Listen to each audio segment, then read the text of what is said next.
The rain had stopped by the time I pulled into Sarah's cul-de-sac in Bellevue, the pavement still dark and slick, and the maples shaking off the last drops of a late November shower. If I tilted my head, I could see through her front window. Warm light, a wreath with bronze ribbons, the long dining table already set with linen and polished forks. I told myself I was only dropping by with an idea, a small offer for Thursday. No pressure. Just a father with a recipe and time on his hands. When Sarah opened the door, she looked tired in the way people do when they are trying to arrange their face for the right response. She stepped aside without a word, and I walked in the smell of a cinnamon candle wrapping itself around the entry. I toed off my boots and said I had been thinking about Thanksgiving, that I could handle the turkey this year, the way Helen used to do it with the butter tucked under the skin and the orange zest rubbed into the cavity. I said the house would smell like the old days by noon. I said it lightly, as if the memory did not pull something loose in my chest. Sarah told me to come into the living room. I sat on the leather sofa, the one I had picked out with her 2 summers ago at the store in Redmond, when the salesman kept calling her Mom and called me Sir, and I pretended not to enjoy it. I began again, more careful this time. I said I knew the holiday could be chaotic, and I did not need a bed or a fuss. I could drive over early roast, the bird keep out of the way, and be gone by evening if that made her life easier. I told her Helen would have liked that the simple things done right and done together. Sarah folded her hands in her lap and stared at the rug. I watched her choose which words to feed me.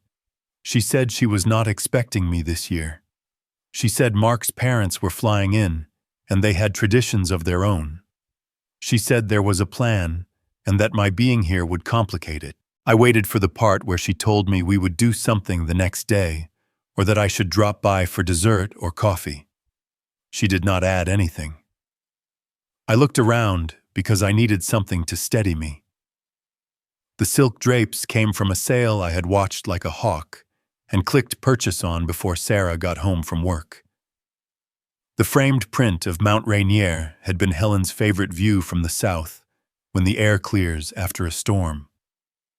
I said I did not understand. I said Thanksgiving was not just a meal. It was the one day Helen never let anyone eat standing up. Sarah drew a breath and said that Mark's parents were particular about the flow of the day, the conversation, the timing. She said they preferred quiet, and that my presence would make things complicated. I felt the old instinct rise in me, the one that wanted to smooth everything over and make it easier for her. I kept my hands on my knees and let the instinct pass. In one of the family photos, Sarah had her arm around me in a mariner's cap at a day game the summer after Helen died. In another, Mark's arm was around Sarah in front of a winery in Woodinville, his smile wide and easy. There was a school portrait of Emily in a jean jacket 13 going on 1,000, the kind of kid who notices everything and says very little aloud. I stood.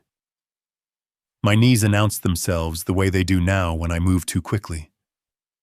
She stayed on the sofa and watched the rug, as if a message would bloom in its fibers if she looked hard enough. She said it was easier this way. Easier was a word that lived on the surface of things. I wanted to ask her what it had been like to grow up in a house where nothing was easy and everything was done anyway. I did not ask. In the foyer, my coat felt heavier than when I arrived. The table was set for 10. 10 plates, 10 napkins folded into little envelopes, 10 knives angled the same way. I did not see an 11th. I ran my fingers over the edge of a chair I had repaired after a joint loosened. On the porch, the air was crisp enough to sharpen a man's thoughts. I thought of Helen standing where I stood now, a dish towel thrown over her shoulder, telling me not to track mud through the house, then grinning when I made a show of wiping my boots more than once. Sarah came to the doorway, but stayed inside. She said she hoped I understood. I told her I did. The words left my mouth and hung there like frost. I thought of the last 3 years of transfers and checks and quick runs to the hardware store when another fixture needed replacing. I looked at my daughter and saw all of her ages at once, the toddler with jam on her face, the teenager who would not talk for days, the woman who keeps lists in her phone and learns laws quicker than most. There are rooms that make a man smaller simply because they are full of things he gave away without keeping a receipt. This was one of those rooms. I nodded. She thanked me in a voice that had nothing in it. I stepped down onto the wet concrete and walked to my truck. The cab smelled of old leather and coffee. I sat with my hands on the wheel. A dog barked somewhere down the block. I started the engine and the dash lit up with soft blues. I put the truck in gear and eased away from the curb. As I reached the corner, I looked in the mirror. Sarah still stood in the doorway, small inside all that warm light. I knew I would replay the scene of that room, that table, that conversation, the careful absence set like a place setting, reserved for someone who never arrives. I said 2 words to the empty cab, quiet enough that they barely disturbed the air. Happy Thanksgiving. The light changed and I took the turn toward the main road. The maples on the median were bare and honest, and I liked them better that way. I drove without the radio. The city opened in front of me, a wash of red brake lights and white headlights. People going home with things to chop and baste and carry voices that would overlap in clatter and comfort. I kept both hands on the wheel and let the silence ride along. Traffic thinned as I crossed the bridge. I kept my eyes on the white lines and tried not to replay the arrangement of plates on Sarah's table. I took the exit for Renton, and the smaller streets felt hushed, like everyone had agreed to keep their voices low until Thursday. My house sits on a corner where the maples are old and the sidewalks buckle. I let myself in, set my keys in the bowl we bought at Pike Place, and stood in the entry with my coat still on. The quiet had a different weight than usual, heavier in the places where family used to live. I made tea because coffee at this hour would sit in my chest like a small engine. Helen had bought the calendar on the wall from a school fundraiser, each month a new photo. November was gold trees under snow. For a moment I could see her wrapped in a scarf, laughing. The kettle clicked and the memory faded. At the table I opened the drawer where I keep old recipe cards. Helen's neat hand spelled Thanksgiving turkey butter under skin orange zest time. I set the card down carefully away from the mug. I took the legal pad from the shelf by the fridge and wrote 3 lines. Mortgage support for Sarah and Mark. 3 years, $3,400 each month. I left it there. I wrote 1 word under it. Why then crossed it out. I turned the pad to a clean page. What do I control? I wrote my time, my money, my name on the deed at clear view, my boundaries. Tonight I did not want every detail. I wanted the shape of the thing. I thought about the first transfer, the one that felt like a father stepping in. I thought about the month it became automatic, and the way relief sounds when someone hears you say, I can cover it. The phone buzzed once and went still. I did not turn it over. My daughter had used a phrase that kept replaying. Easier this way. Easier is a word for bags and stairs. Family is not easy. It is supposed to be worth the trouble. I poured the rest of the tea down the sink and rinsed the mug. I carried the legal pad into the den and set it near the photograph of Helen at the lake. It is strange to be told a place is empty when your hands know every hinge. In the spare room, a cedar chest holds the pieces of a life you only touch when the house is very quiet. Inside, a program from Emily's first school play. A small book of poems with a pressed leaf and a note in the margin that says, "Keep this." Back in the kitchen, I sharpened the pencil and wrote one more line. Check statements tomorrow. Banks do not care about the stories we tell ourselves. They keep records. I would gather mine. Not to shove at anyone. Not yet. I thought about calling Sarah. We could schedule dessert tomorrow, or coffee at a neutral place. I kept my hand off the phone. There are conversations you cannot have until you have your spine back under you. I turned off the kitchen light, and the house changed with that small click.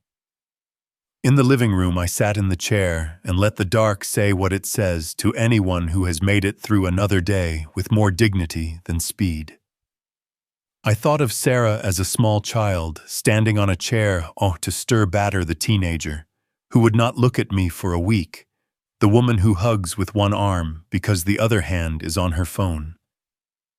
People do not become strangers all at once. It happens an inch at a time. On the way to bed, I stopped in the hall and looked into the mirror. A man of 66 looked back with a face that has learned how to be steady when it matters. I touched the glass as if that would change what I saw. The house settled in small ways, wood speaking to wood. Sleep does not arrive on command. It comes when a person has done what can be done for the day. I ran through the things a practical man can do when he has been told he is not expected. Put his accounts in order. Confirm what is his. Remember who he is when no one is asking for anything. Somewhere between those thoughts and the list on the legal pad, a plan began to take shape. I turned on my side and listened. In the dark, the house felt less empty. It felt like a place that knew me. I let that be enough for the night.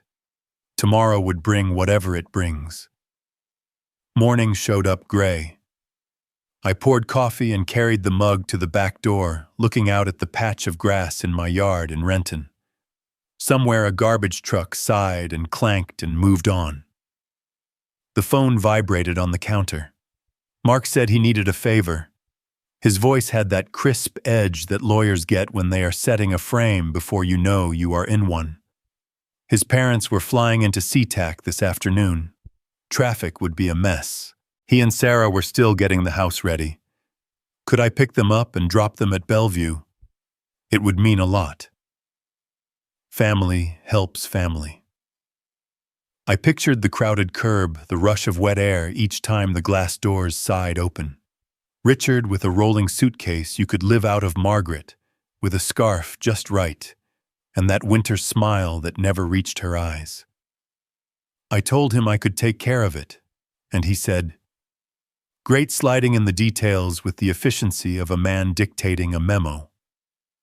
Arrival 1:56 in the afternoon, Alaska baggage claim.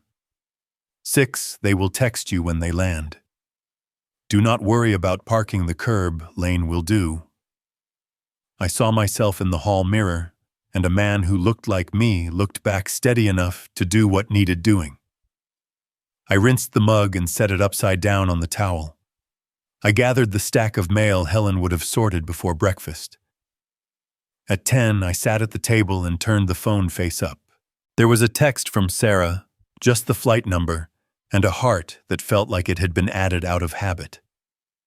I set the legal pad in front of me and wrote 3 lines beneath yesterday's list. SeaTac pickup request. Richard and Margaret. I wrote the hour beside it and circled it.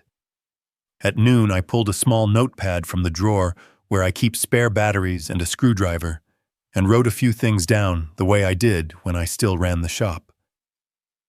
People place time contingency. I wrote SeaTac under place.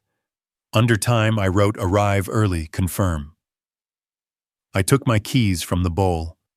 The phone buzzed with a notice from the airline confirming that the flight was on time. Then, another reminder to allow extra time for pickup due to holiday congestion. I set the keys down. I had told Mark I would help, but I did not feel like stepping into sentences other people wrote for me. I drove anyway, because movement helps a man think. The freeway was already thick and slow near the airport exits. Brake lights streaked red under a ceiling of low cloud. I took the turn for a side street that runs parallel to the highway and found a coffee place with a parking lot that faces the runway. I went inside and ordered something simple. I found a table near the window and watched clouds belly across the sky. At 1:56, the phone buzzed with a message from the airline that the plane had landed. A minute later, a text from an unknown number arrived with a formal hello from Margaret, followed by a cheerful note about meeting at baggage claim 6. "We will see you in a few minutes," she wrote. I placed the phone face down on the table. The coffee had cooled to a pleasant bitterness. The third alarm chimed at 2:30. I let it finish and then turned it off.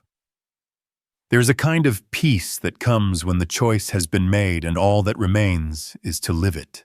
I set the empty cup in the bin, wiped the table, and stepped outside. The air had thickened, and the first light drops found my face. I breathed in jet fuel and rain and the tin sweetness that clings to airports.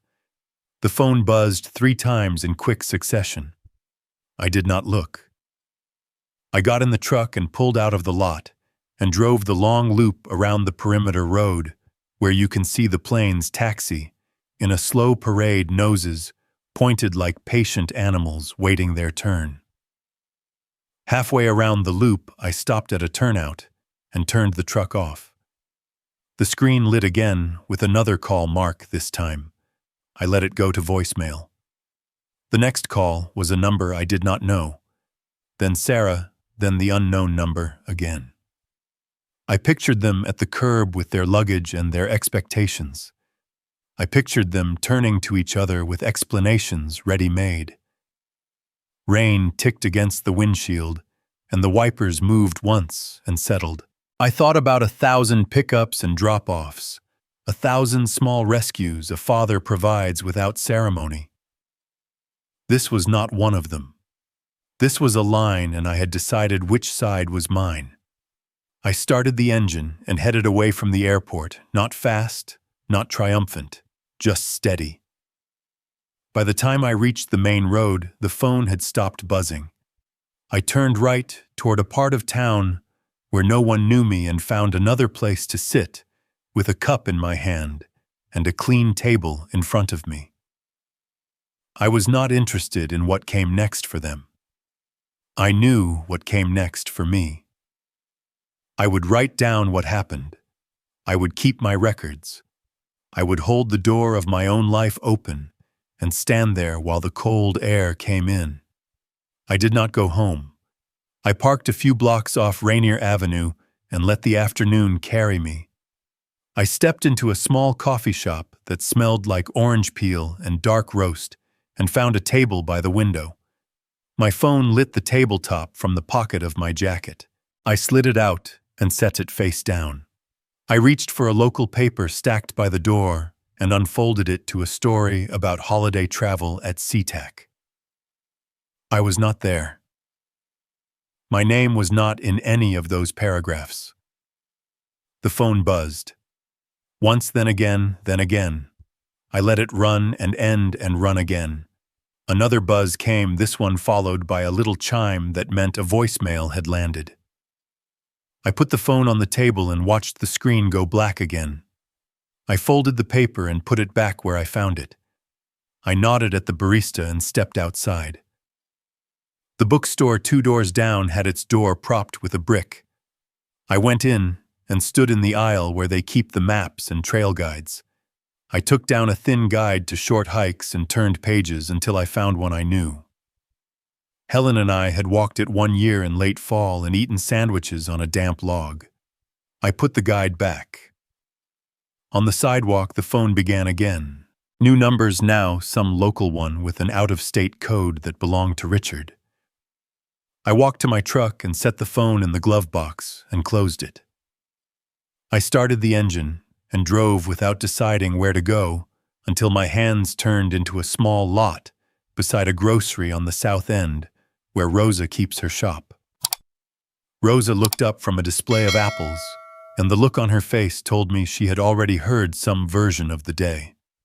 She asked if I wanted tea, and I said coffee would be fine, and she brought me something that tasted like both. She said I looked like a man who had made a choice that had been waiting a long time to be made. I told her I had broken a habit. We talked about small things, the price of cranberries, a new cashier. She told me the neighborhood association had finally agreed to replace the street light on the corner that flickered. Back in the truck, I took the phone from the glove box and held it without waking it. I did not feel cruel. I felt correct.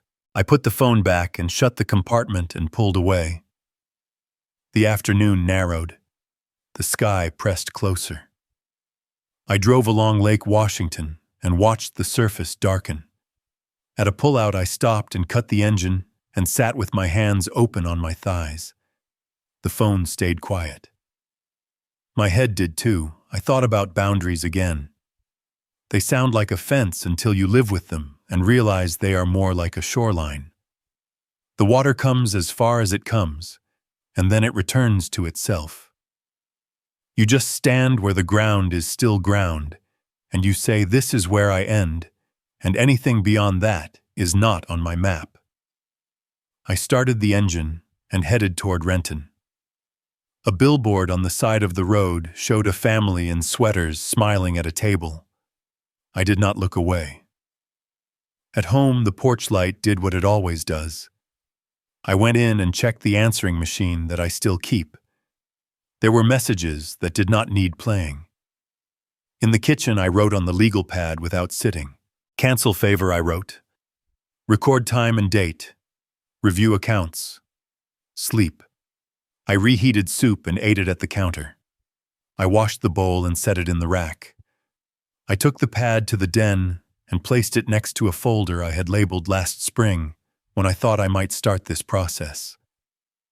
Before bed, I stepped outside again. The street was empty. Inside, I lifted the phone from the glove box and carried it to the bedroom. I powered it down and watched the screen go black and stay that way. I set it in the drawer with the socks I keep for hiking and the headlamp. I turned off the lamp. Tomorrow would ask for more. Tonight had given enough. I slept like a man who finished a hard job. Not long, but deep and without dreams that demand answers. When I was putting the broom back in the closet, a car door slammed hard enough to make the glass in the front window ring. Another door, then footsteps that came with a purpose. The second knock came before I got to the door. I opened it with the same motion I use for any stranger. Richard stood in front, a coat over a blazer, over a knit vest, jaw tight.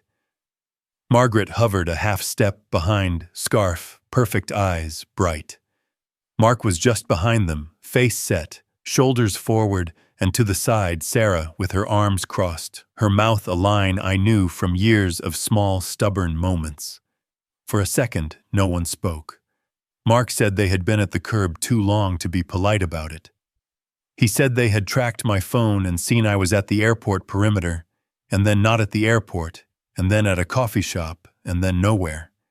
He said they wanted to hear the reason from my mouth. Margaret said we were counting on you. She said we are family. She said please tell us this is a misunderstanding. Richard said this city is small. He said reputations get made and unmade in days. He said this will not go away cleanly. I let them set their pieces on the board. Then I told them the truth. I said I had agreed out of habit and changed my mind. I said I did not feel like being a driver today. I said airports do not need another idling truck. Mark stepped into the swing of the doorway. He said this was petty and cruel and beneath me. He said he would have expected more from a man of my age. I shook my head once. I told him to step back. He did not. Sarah said, "Let him speak." Richard pointed past me as if the house itself had offended him. He said he had never met a man so casual about duty.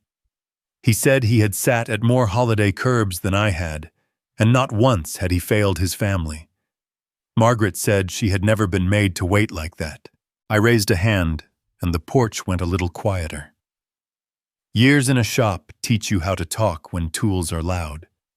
I told them I had heard them. I told them this was my house. I told them I would not be taking orders in my doorway. Sarah said this was not like me. She said I was better than this.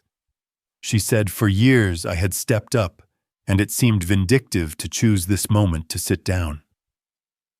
I said maybe I had trained you to think I would always show up whether I was invited or not. I said maybe that was on me. I said maybe this is the year I undo the lesson. Mark reached into a coat pocket, and his hand came out with a small stack of paper folded twice. He said he had papers that would sort out the title at the lake place. He did not hand the papers to me. He held them as if I should reach for them. I told him to keep the papers. I told him I know my name when I see it. I told him the lake house was not on his map. Richard said he had been on boards in this town for 3 decades, and that he knew people who make calls when necessary. He said a man who abandons elders at an airport should not expect to find gentle treatment in print. He said the world has a way of correcting itself. I told them again that this was my house and that the conversation was over. I said they could leave on their own, or I could make a call and have the rest of the afternoon get more official than anyone wanted. I kept my voice soft, because softness reads as certainty when your eyes do not move. Sarah looked at me then. She had tears in her eyes, and they did not fall. She said Dad, as if the word had been waiting too long and had rust on it. I said Sarah, and let the name carry what I could not say on a porch. She touched Mark's sleeve again, and he eased back a fraction. Mark said this was not finished. He said there would be consequences. He said no one treats his family with contempt and walks away clean. I told him to take care of his own house. I told him to drive safe. I told him the curb lane at SeaTac moves fast, and that he should be careful where he stops. They stepped down as a group. Sarah turned last. Her mouth opened and closed, and then she nodded like a person who has found a small piece of agreement in a room full of argument. I closed the door and set the deadbolt with the quiet click I have always liked. The house exhaled. I stood in the hall and listened to the retreat of voices and the ignition of an engine. In the living room, the late sun had found the one clean square on the floor that takes the light and mirrors it back onto the wall. Anger leaves a residue if you let it. I walked to the sink and ran cold water and splashed my face and the back of my neck. I took out the legal pad and wrote on a new page across the top in letters that took up the width. Doorstep conversation. Then I wrote 4 names and a line after each and left the lines blank.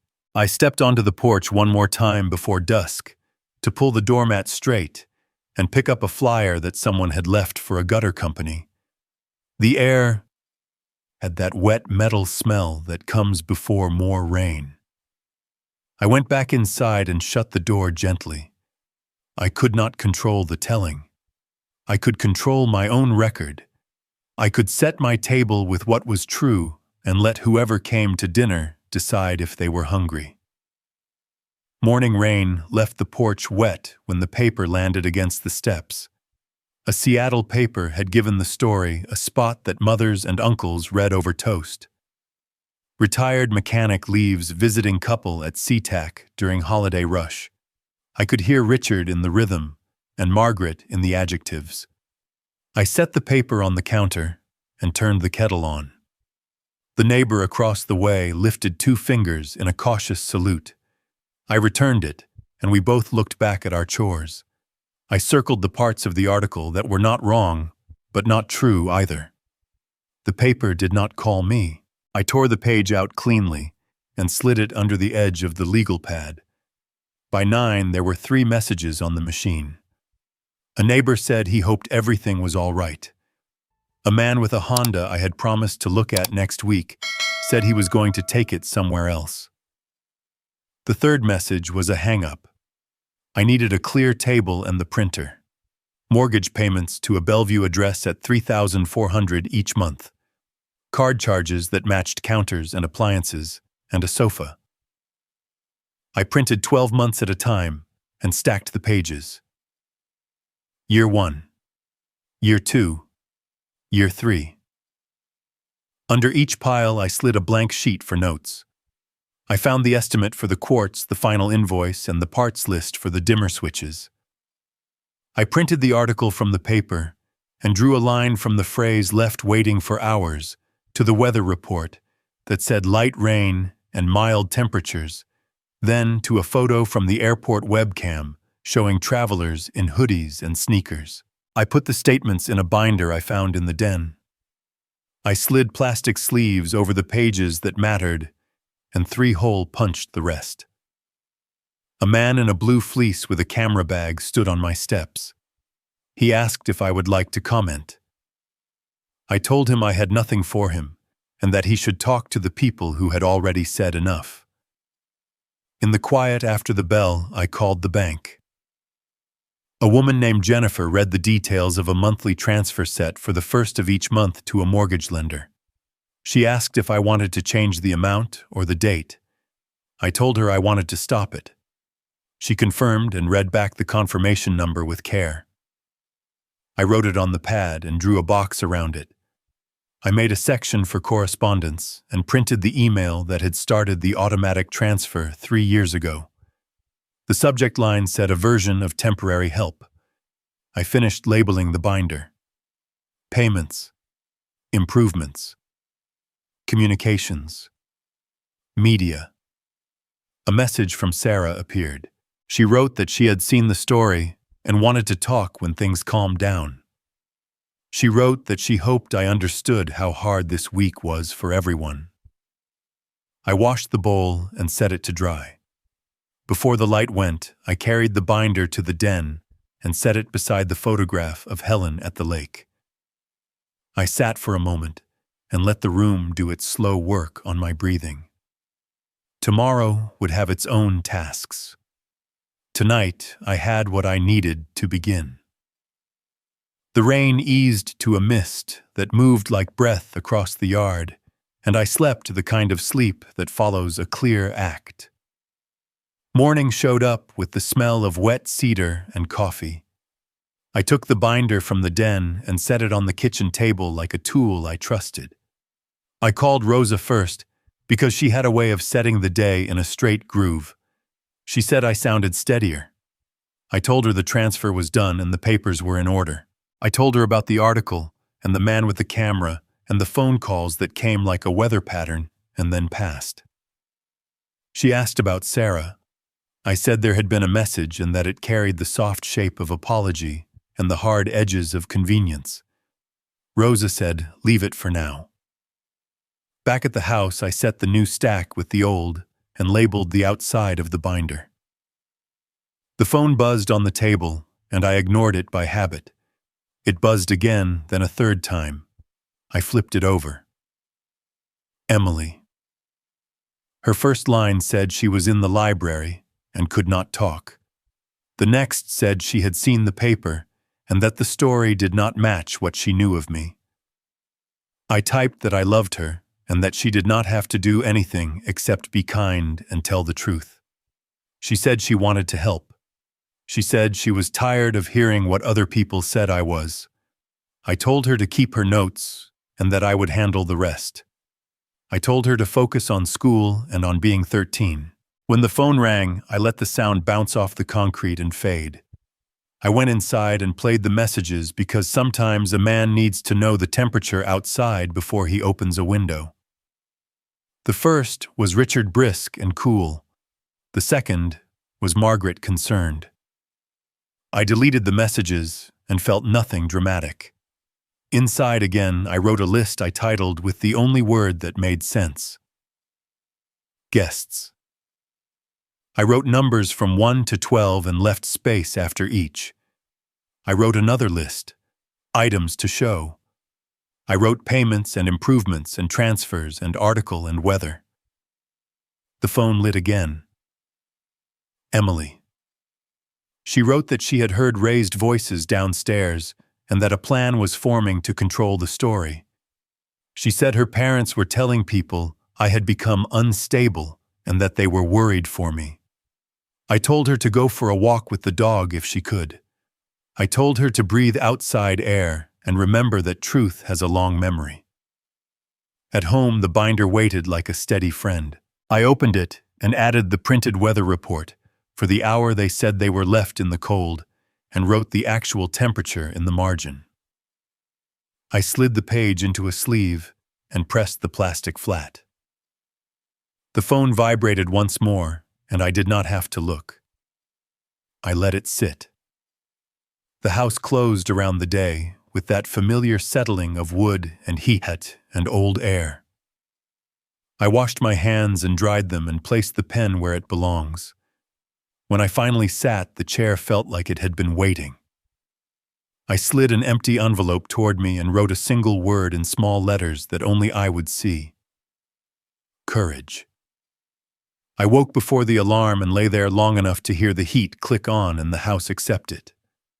I brewed coffee, set the binder on the table, and opened the stack of envelopes I had numbered the night before. 12 packets each with the same spine of facts. I printed the bank statements, again added the down payment receipt, the invoices for the counters and lighting the furnace, repair the inspection on the deck I had paid for when the builder wanted to push it to spring. I put a sticky on the first page of each packet, with a short header in block letters. Mortgage support, repairs, purchases. Weather came next. I pulled the hourly report for the afternoon. They said they stood in the cold. 53 degrees, light rain whined out of the south. I printed the webcam still from the arrivals drive, the one with teenagers in hoodies, and a man in a short-sleeved shirt standing at the curb without a shiver. The article from the paper went on top. I underlined the sentences that used the word concern, as if that could stand in for truth. I added a final sheet, a single page with 4 lines. My transfers totals, dates, confirmation of cancellation. Emily's name lit my phone while I was pairing pages. She sent a photo of place cards fanned out on a counter, names written in Sarah's careful hand. Seating will match this, unless Margaret moves people, she wrote. I told her to tuck the cards where they would not be rearranged easily. She sent a small reply that only said, "Done." I wrote each guest name lightly on the back of an envelope. I checked the numbers again and set the packets in a neat row. I needed a way in that did not depend on Sarah or on a door left open. One name pulled an old memory forward. Daniel Cho. I called and he answered on the 3rd ring, with the warm surprise of someone who recognizes a voice and is not sure why he is hearing it. I asked if he was going to dinner at Sarah's on Thursday. I said I needed a small favor that would make some people unhappy for a little while and bring things into the light for good. I told him I had documents I wanted to place in front of people without a scene at the door. I asked if I could walk in beside him when he arrived. He said we go in together and you hand out what you brought, and I stand there if anyone raises their voice. I thanked him and told him I would wait across the street at 6:45 and step in when he did. I set a simple tie across the back of a chair and left it there. Rosa stopped by mid-morning with a loaf of bread wrapped in paper and a look that took my measure without asking questions. She put the bread on the counter and kissed the air near my cheek. I made a list. Packets, binder, watch, phone, off, spare pen key to calm. In the afternoon, I drove to a print shop and asked for 12 sets of the packet to be printed on heavier paper. The clerk told me it would take an hour. When the packets were ready, the clerk slid the box across the counter and wished me a good holiday. Back home, I laid the new sets out and checked that the pages had printed in order. I placed each in its envelope. I tucked the old packets into a second folder as backup. Emily texted as the light went thin. She said the guests would sit at 7 sharp if Margaret got her way. She said Dan and Lydia were due at 6:45. I dressed without rushing. Shirt, blazer, dark pants, shoes. The mirror threw back a man I recognized. I slipped the binder into a worn leather briefcase and set the envelopes in a smaller case that had belonged to my father. I turned off lights with care, leaving the porch light on for myself. I locked up and walked to the truck with the briefcase on the passenger seat and the smaller case on my lap. Bellevue grew brighter as I crossed the bridge, and the sky held a strip of copper at its western edge. I parked a block away from Sarah's and took a slow walk to loosen the legs. Across the street from their house, I saw Dan's car ease into a space. He got out and lifted a pie carrier with 2 hands. Lydia waved and smiled. We spoke in low voices. I told him thank you, and he said no thanks needed. Lydia said, "This will be uncomfortable and then better." At the walk, I could see the table through the window, the light on the silver, the curve of Sarah's shoulder as she moved a dish to make space for another. I felt everything in me go quiet and then steady. Dan lifted the bell with a finger, and the sound inside rang clear. The door opened, and warm air came out to meet us. Sarah stood in the doorway with a dish towel in one hand, and for a heartbeat, her face was the young face that used to search a gym for me after a school concert. Then the present reassembled itself. She said that guests were arriving, and that the kitchen was full, and that the table was about to be set for grace. Dan lifted the pie carrier and said that he had brought the pumpkin Lydia had promised, and that I had walked up with them to help with the door. Warm air and the smell of thyme and butter and heat from an oven that had worked all day moved over us. I stepped just inside and let the house place itself around me. Sarah blinked and stepped aside because you cannot leave a pie on a porch in November. I said that I would stay by the entry until we were settled, and then I would be on my way. Mark came from the dining room with the speed of a man who hears something wrong. He said that this was not acceptable and that the evening had a plan. He said that I was not on it. From the kitchen, Margaret called that the green beans needed a bowl and that the good tongs were not where she left them. Richard appeared, saw me, and said that this was bold. He said that it was not wise. A woman I did not know wore a dress the color of cranberries and carried a bottle of wine by the neck. Lydia smiled and took the wine and said the kitchen is to the left, and Sarah will show you where to put coats. Emily appeared near the stair, and for a second every sound in the room went quiet for me. She had on a denim dress and boots, and her hair pulled back in a way that made her look like her mother at 12. Her eyes saw me and then did not move away. She said, "Grandpa." I nodded once and the bridge held. Sarah told Mark that she would handle the coats and asked him to check the oven. She told Richard that the carving board was on the sideboard. She told Margaret that the tongs were in the drawer under the towels. Then she looked at me and said, "We will talk later." The dining room glowed. Candles in glass. A cloth ironed carefully and laid without a ripple. Place cards fanned along the sideboard. I could see the chair I had repaired last spring, holding its line at the end of the table. Mark moved close again and spoke in a low voice. He said I could take a plate in the kitchen if I insisted on staying, and that would be the end of it. I told him that nothing of what I brought required a scene. I told him everything I had fit on 12 sheets and would not take longer than a minute to place. He said that was not going to happen. He said he would have me escorted out if I tried. Dan stepped between us and said to Mark that we were not going to do hallway theater and that the food was getting cold. He said that people should be seated and that if there were remarks to be made, they could be made like adults at a table. Lydia took that cue and walked into the dining room, drawing people into their seats. Richard came to the entry and said in a voice pitched for overhearing that he admired my nerve. He said he hoped I had a speech ready. I told him I did not come for performance. I told him I came so people who make decisions about other people's lives would have something firmer than a headline to hold in their hands. Margaret brought a tray of rolls out and stopped when she reached me.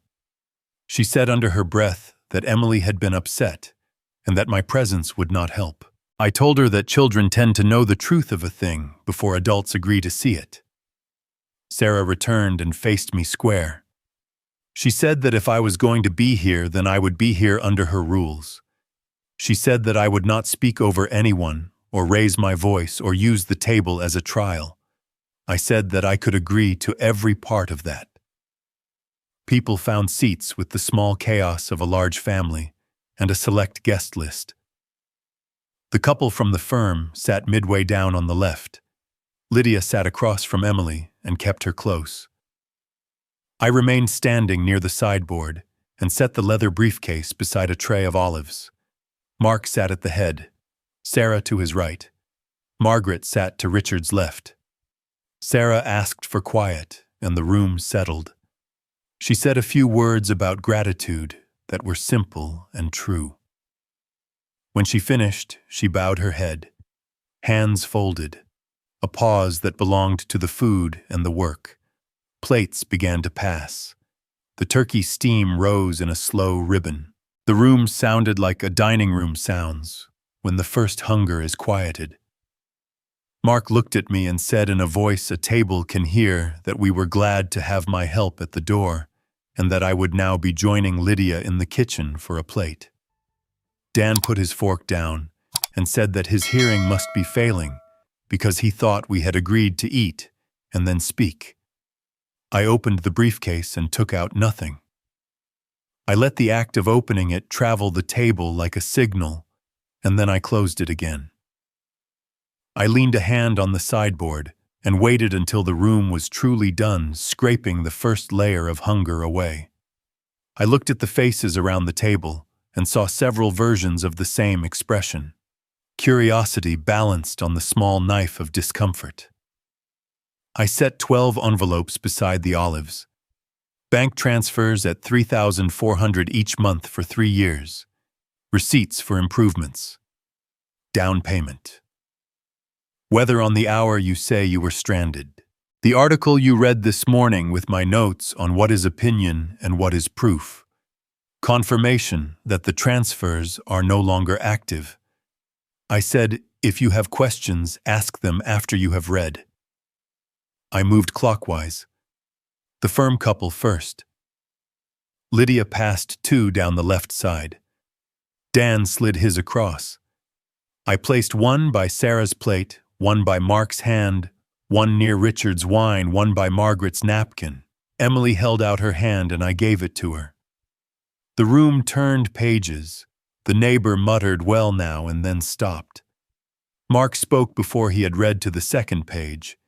He said this is absurd, that any parent would do the same, that these were gifts. I told him the email that began the automatic transfers carried the words, "We will make it work by fall." That was 3 falls ago. Margaret said this could have been handled in private. I pointed to the weather page. 53 degrees, light rain whined out of the south. I said your quotes in the paper mentioned bitter wind and dangerous conditions. The webcam still showed travelers in shirt sleeves. Richard said this was an attempt at humiliation, that the article would not have been necessary if I had simply done what I agreed. Sarah looked from page to page. She said, "I thought you would talk to me first." She said she did not know about the article. Her eyes slid toward Richard, then Mark, then away. Emily traced a circle I had drawn around a November transfer and moved to the next. She said, "Mom," a single word. Dan said the numbers are clear. He said this is a pattern of support, not a one-off gift. Mark said I was making a legal claim. He said the allegations were defamatory.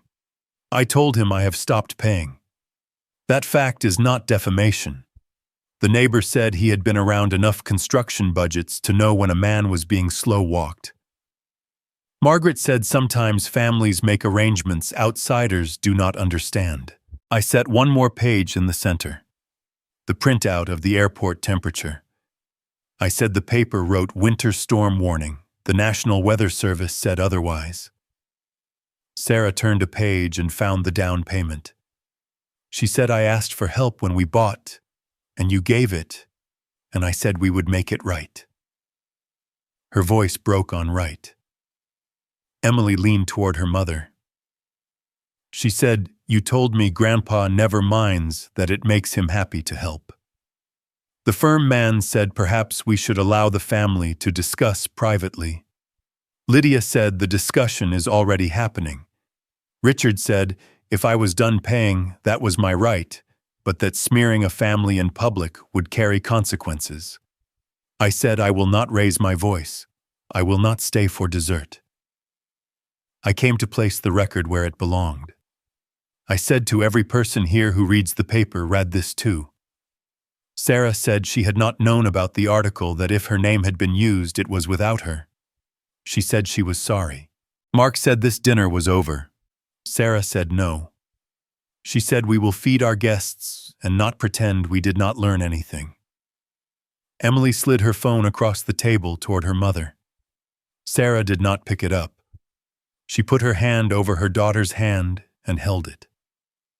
Candlelight made faces look more like themselves. The room went quiet. I closed the briefcase and rested my fingers on the handle. Richard shifted in his chair and set his palm flat on the table as if he could press the evening back into shape. He said that gratitude is a discipline and that we would all do well to remember it. The neighbor with the brining theories stared at the webcam photo in his packet and muttered that he had grilled in colder weather wearing a t-shirt. Mark leaned forward, elbows wide, and announced that this entire presentation was a calculated attempt to embarrass his family. He said I was weaponizing bank records to manufacture a grievance, and that any lawyer in the room could see the tactic. The woman from the firm said that documents can be inconvenient without being weapons. She said the transfers were recurring and specific, and that words like gift and loan would not change that. Sarah did not look at anyone. She kept her hand on the envelope and her eyes on the tablecloth. She said she had asked for help when the house closed, and again when the furnace failed, and again when a bill had arrived at the wrong time. She said she had told herself each time that it was temporary. She said she had not wanted to know when temporary became a habit. Margaret tried to reset the ritual. She lifted the gravy boat and asked who needed more. No one answered. She said that the story in the paper had run away from them. The neighbor said that he had read the piece and that the phrase winter storm warning had done a lot of work. He tapped the weather page with a forefinger and said the National Weather Service disagrees. Richard held his wine as if it could help him think. He said the real issue was a failure of courtesy at the curb. He said a gentleman keeps his word, and that this matter could have stayed small if I had honored a simple errand. He said plenty of fathers help their children, and their gratitude is understood. Dan cleared his throat. He said we were not here to define courtesy. He said we were here because the story had been written in a way that harmed a man he respects. He said, when public words are used to injure, the correction belongs in the same air. Emily slid her phone a few inches toward her mother and kept her fingers on it. She said she had messages if they were needed. She said she did not like the way adults use the word unstable when what they mean is inconvenient. She said she was tired of people acting like kindness is a faucet they get to turn off and on. Mark told her to put the phone away and that children do not get to arbitrate adult disagreements. Sarah told him to stop, and the word had weight. She said Emily would be treated with respect in her own house. She said that if anyone needed to put something away, it was the part of us that thinks image is more important than truth. She finally looked up, and the look found Mark first, and then Richard, and then settled on me. The firm man tried to gather the moment into a professional frame. He said that while no one was adjudicating anything tonight, some things were clear. He said a standing transfer had existed for years, and that a story had portrayed the payer as negligent during a supposed weather emergency that the data did not support. Margaret began to say that dragging newspapers into family matters was vulgar, and then stopped. Richard placed his glass down with care. He said he would speak to a friend about a follow-up, and that with the right language the matter could be reframed. He said the city is forgiving when people of standing show humility. Mark shifted to law again. He said that any suggestion of undue influence or planned control of assets was a slander he would not tolerate. I told him that last spring he had asked me to sign papers while standing in my doorway, and that I had declined. He opened his mouth and then closed it. Sarah turned another page and found the down payment. She traced the number with one fingertip and then put her hand in her lap. She said she had told herself that repayment would come when the partnership track hit, and when Mark's salary settled, and when a bonus landed, and when a refinance made sense, and when the house felt secure. She said the list of when had gotten longer, while the list of how had not. Emily asked if she could say one more thing. Sarah nodded. Emily said that she wanted her mother to be proud of the way she handled this, and that she wanted her grandfather to be proud of the way she saw him. She said she did not care about anyone else's pride. Margaret stood and gathered plates like a reflex. Lydia said, "We are not clearing just yet." She said the table should hold what it holds a little longer. Richard called for composure. He said that certain lines had been crossed, and that he expected an apology from me for disrupting an evening. I said I had no apology to give for placing facts in front of the people who needed them. I said I had loved this family as if my house had an open door and my accounts had no bottom. I said I was finished performing that kind of love. Sarah nodded once. She said she would make calls in the morning. She said she would ask for a correction, and she would tell the paper how the story came to be. She said she would manage her home. Mark said they would talk privately after guests left. Sarah said they would, and that privately did not mean secretly. She said people in this room had seen enough pretending for a year. The neighbor said he would like another roll if there were any left, and Emily passed the basket and smiled at him with a gratitude that softened the edges of the table. Dan lifted his glass of water toward me in a gesture so small it could have been a scratch at his collar. I looked at Sarah and said I was done speaking. I thanked her for letting the record sit where it belonged. I told her I would get out of the way. She said that after dinner she would walk me to the door. I put my hand on the briefcase handle and let it rest there. The room had shifted from defense to something like acceptance. The candles burned lower, the wax making small lakes in the glass. I sat back down, slid my envelope toward me and folded it once neat and square so my hands had something honest to do while the meal continued. Sarah lifted her napkin and set it beside her plate, as if to mark an end to one part of the evening. In the foyer, she kept her voice level. She said she would call the paper in the morning. She said she would speak for herself. She said she would not let anyone else carry her name into another room without permission. I told her I would answer when she called. I told her I would not move any more lines without telling her first. Emily slipped in and said thank you without saying the word. Mark came to the edge of the hallway and stopped. He said we would discuss finances privately and that there were options.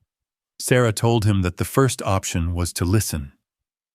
Dan and Lydia waited by the step. Dan said quietly that we had done what we came to do and that the rest belonged to time. Lydia said to get some real food in me. I lifted a hand in thanks and headed for the truck. In the morning, a thin sun found the kitchen tile and made it look newly washed. The phone rang just after 9. Sarah's voice was steady. She said she had left a message for the editor and sent an email with the record attached. She said she would request a correction and a note about the weather, and if they declined, she would post the same on the neighborhood board. I told her to do what her conscience could carry. 2 days later, the paper ran a brief that used cautious words. It said the story had relied on accounts provided by sources close to the family, and that a review of weather records showed conditions milder than first reported. It said the subject of the article disputed the characterization of his behavior. The correction lived side by side with the binder on my table.